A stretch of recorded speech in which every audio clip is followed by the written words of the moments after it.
வணக்கம் தமிழ் உறவுகளே. இன்றைக்கி நம்ம பார்க்க போகிற கதையினுடைய தலைப்பு விறகு வெட்டியும் வனதேவதையும்.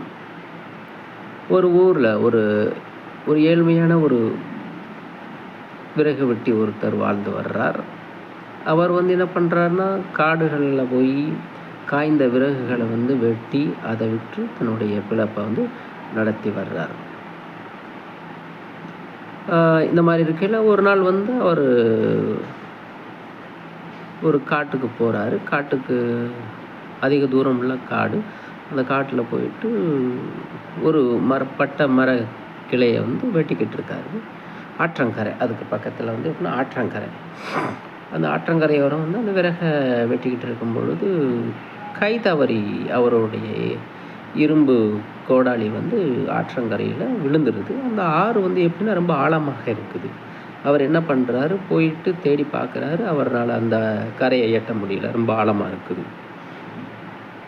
கரைக்கு வந்துடுறாரு. கரைக்கு வந்துட்டு தன்னுடைய வறுமை, பசி, கொடுமைகளை நினச்சி அவர் என்ன பண்ணுறாருன்னா, அவர் கண்களில் இருந்து எப்படின்னா பொல என கண்ணீர் கொட்டி விடுகிறது.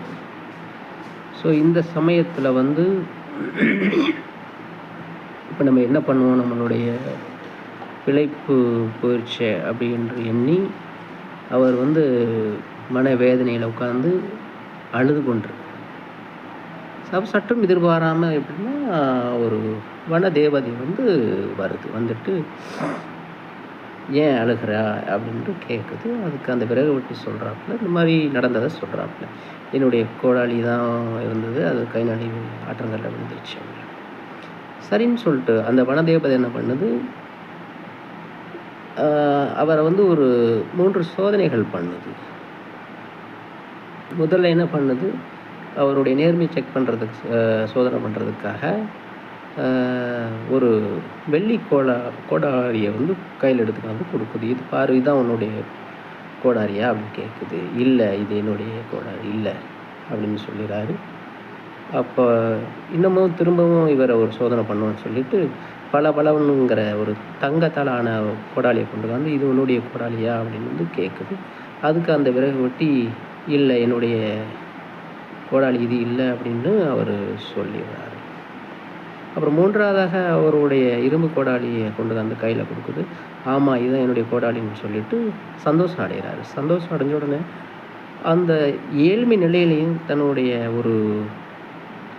அந்த நேர்மையை கடைப்பிடிக்கிற, எதுக்கும் ஆசைப்படாத அந்த ஒரு நபரை பாராட்டி அந்த 3 கோடாலிகளையுமே அவரிடத்துல அந்த வனதேவதை கொடுத்து மறைஞ்சிட்றாங்க. இந்த கதையின் வாயிலாக அதாவது எந்த தருணத்திலையும் தன்னுடைய நேர்மை தவறாமல் இருக்கும் பொழுது நம்மளை